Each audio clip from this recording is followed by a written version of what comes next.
మీరంతా అదృష్టవంతులు. మీ యొక్క తల్లిదండ్రులు మీరంతా కూడా ఈ బాల్కొండ అల్లకొండలో ఉండడము చాలా అదృష్టవంతులు. ఎందుకంటే దక్షిణ భారతదేశంలోనే ఇంత గొప్ప చరిత్ర కలిగినటువంటి ప్రాంతము మరెక్కడా లేదు అంటే ఏమాత్రము అతిశయోక్తి లేదు. మరి ఈ యొక్క కార్యక్రమానికి కర్త కర్మ క్రియ అయినటువంటి మాన్య మహోదయుడు వయసులో చాలా పెద్దవారైన నన్ను అన్న అంటూ పిలిచేటువంటి బ్రహ్మరౌతు నరసింగరావు గారు స్థానిక బాల్కొండ వాస్తవ్యులు.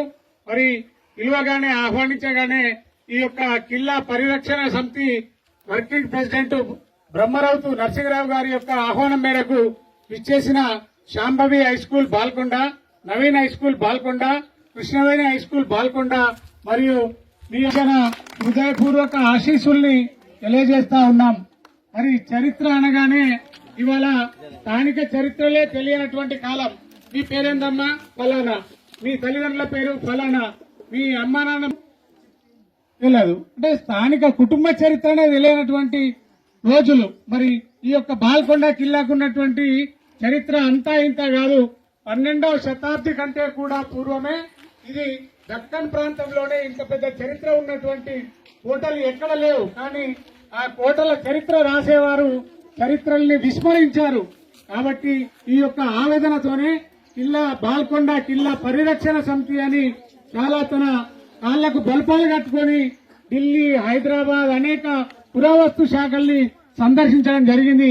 అయ్యా, మా ప్రాంతంలో పేరు మోసినటువంటి చారిత్రాత్మకమైనటువంటి ప్రదేశాలున్నాయి, అన్యాక్రాంతం అవుతా ఉన్నాయని ఆయన సొంత డబ్బులతోని ఎలాంటి లాభాపేక్ష లేకుండా ఇంకెవరి దగ్గరనో డబ్బులు తీసుకొని నేను హైదరాబాద్ పోతున్నా, నేను పురావస్తు శాఖ వాళ్ళని కలుస్తున్నా, నాకు ఆర్థికంగా సహకరించండి అని అన్న దాఖలాలు ఏం లేవు. స్వయంగా వారు విద్యారంగంలో పనిచేశారు. మీ అందరికీ కూడా ఎట్లా క్రమశిక్షణ నేర్పారో ఆయన పుట్టుకతోనే తల్లిదండ్రులు ఆయనకు క్రమశిక్షణ నేర్పినటువంటి వారు. మరి అంత క్రమశిక్షణతోని ఆయన సాయుధ దళాలకే శిక్షణ ఇచ్చినటువంటి వాడు. అంటే ఒక సైనికుడు ఎట్లా ఉంటాడు అంటే చాలా క్రమశిక్షణ కలిగి ఉంటాడు. ఇప్పటికి కూడా మేమంతా ఈ మెట్లు ఎక్కాలంటే వయసులో మేము చాలా తక్కువ వాళ్ళమైనా యువకులమైనా కూడా ఆయన వెంట పరిగెత్తేంత శక్తి లేదు. ఎందుకంటే అది ఆయనకు భగవంతుడు ఇచ్చినటువంటి వరము.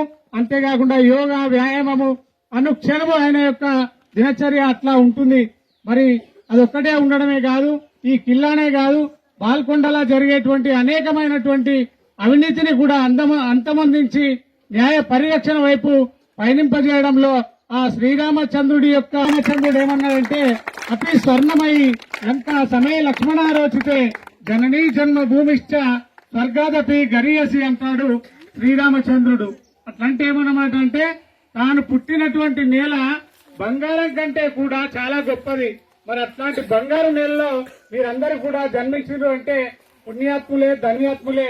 మరి మీ యొక్క తల్లిదండ్రులు, పాఠశాల యాజమాన్యము, ఉపాధ్యాయులు ఈ కార్యక్రమంలో మీకు చరిత్ర పట్ల చిన్ననాటి నుండే ఆసక్తి కలిగించేటువంటి విధంగా ప్రేరణ చేసినందుకు, ఆ ప్రత్యక్షంగా ప్రేరణ చేసినందుకు పరోక్షంగా దోహదపడ్డ మా అన్న మాన్యశ్రీ బ్రహ్మరౌతు నరసింగరావు గారిని బాల్కొండ కిల్లా యొక్క చారిత్రాత్మకమైనటువంటి విశేషాల్ని తెలియజేయాల్సిందిగా సాదరంగా ఆహ్వానిస్తున్నాను. కంగళ రాజేశ్వర్ ఈయన నాకంటే ముందే ఒక బుక్ రాసిండు, రామన్నపేట బుక్.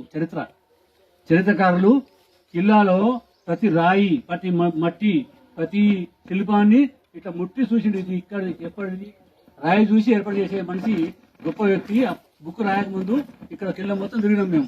కంగళ రాజేశ్వర్ గారు వీరు మనకి ఈ రోజు మనకు ముఖ్య అతిథిగా వచ్చినారు. ఇంకా కొన్ని విషయాలు మీకు చెప్తారు. రెండవది, ఆ ఎన్నిక ఉంది ఆంజనేయులాగా, వీరాంజనేయులాగా, తర్వాత సుగ్రీవునిలాగా ఉన్నటువంటి ముఖ్య వ్యక్తులు ఉన్నారు. నాకంటే అధ్యక్షులు, నేను వర్కింగ్ పనిచేసే అధ్యక్షుడిని. ముఖ్య అధ్యక్షులు మాత్రం భూషణ్ సత్యనారాయణ గారు ఉన్నారు. భూషణ్ సత్యనారాయణ ఈయన నా గురించి చిన్నప్పుడు నేను ఎసుకుంటున్నాను వారికి తెలుసు. అప్పటి నుండి నేను నా సిద్ధాంతాలు ఆకర్షణ చేసుకుని అన్నాను చేసే పని మంచిది, మేము సపోర్ట్ అని చెప్పేసి ఏదైనా కొంత ఇబ్బంది, ఆర్థిక ఇబ్బంది ఉన్నాయంటే అన్న దానికి సహకారం చేస్తే వచ్చి నేను ఎక్కడ కూడా ఎవరికి రూపాయి అడగలేదు. పాల్గొండలో విలేకరుగా పనిచేసినప్పుడు కూడా ఉద్యోగం రాకముందు విలేకరుగా పనిచేసిన ₹1 ఎవరు బ్లాక్మెయిల్ చేయలే. తర్వాత ఇప్పుడు కూడా రిటైర్మెంట్ అయినాక నా పెన్షన్ వస్తుంది 60,000. అయినా నేను ఎవరి ద్వారా ఇప్పుడు విలేకరు చేస్తున్నా, అయినా ఒక్కరి దగ్గర ₹1 అడగలే. బాలకొండలో ఉన్నటువంటి వ్యక్తుల్లో పుట్టినటువంటి వ్యక్తుల్లో ఈయన ద్వారానే కిల్లా గురించి అప్పుడప్పుడు కొంచెం సహాయం చేయడానికి ఇబ్బంది ఉన్నట్టు ఆయన అర్థం చేసిండు. రెండో వ్యక్తి విద్యాపరంగా స్కూల్ పాఠశాలలకు పెద్ద విజ్ఞాని అనేటువంటి ఉపాధ్యక్షులు వీరు రాజు గారు. ఈయన కూడా నాకు చిన్నప్పటి నుంచి చూసేవాడు. నాకడ చిన్నవాడే కానీ విద్యాపరంగా మహామేధావి. ఒక ఇన్స్టిట్యూషన్ నడిపించాలంటే మాకు కష్టం. ఇంట్లో కుటుంబం నడిపించాలంటే పప్పు లేకున్నా ఉప్పు లేకున్నా కారం లేకున్నా నడది. మరి ఇంతమంది విద్యార్థులకు విద్య లేకుంటే కష్టమే. అంటే కుటుంబం ఎట్లా నడదో విద్య కూడా లేకుంటే మనిషి కూడా అంతే. కొళ్ళు చెట్లు బుట్టలు కోసి కాసే ప్రమాదం ఉంది. అందుకొరకే అందరు విజ్ఞానం చేస్తున్నటువంటి వ్యక్తి మహోన్నత వ్యక్తి ఈయన గారు. నాకు ఆంజనేయుడుగా ఉన్నటువంటి మన పవన్ గారు, ఈయన ఫిజియోథెరపీ చేసిండు. ఫిజియోథెరపీ కాలు చేతులు గుంజితే వాళ్ళకు ఇట్లా మసాజ్ చేస్తూ మంచి ఆరోగ్యాన్ని ఇస్తున్నటువంటి వ్యక్తి. నాకు కూడా ఎంబడి ఉండి అన్న ఎక్కువ టెన్షన్ తీసుకోకు అని చెప్పే వ్యక్తి. నాకు ఏం టెన్షన్ లేదు. ఎప్పుడు ఏమన్నా ఏం చేసినా అన్న తిట్టినా నేను పడుతూనే ఉంటా, భగవంతుడు వాళ్ళని చూస్తూనే ఉంటాను అని చెప్పేసి చెప్తూ ఉంటా. ఇదే కాకుండా ఏదో తెలుసుకుంటూ వస్తా. భూమి తీసిన కొద్ది బోకాశాలు వెళ్తాయి కదా, అట్లా కొన్ని విషయాలు వెళ్ళినాయి. ఏంటన్నా అంటే నా ఫోటోలు ఉన్నాయి. మీరు ఈ బుక్లో కానీ ఫోటోలు కింద సంబంధించిన ఫోటోలు ఉన్నాయి. నేను ఇస్తా అంటే వెంటనే నాకు 10 నిమిషాల్లో కూడా ఆ ఫోటోలు పెట్టిండు. ఆ కాలంలో ఎప్పుడు తీసిన ఫోటోలు ఆయన ఇచ్చిండు.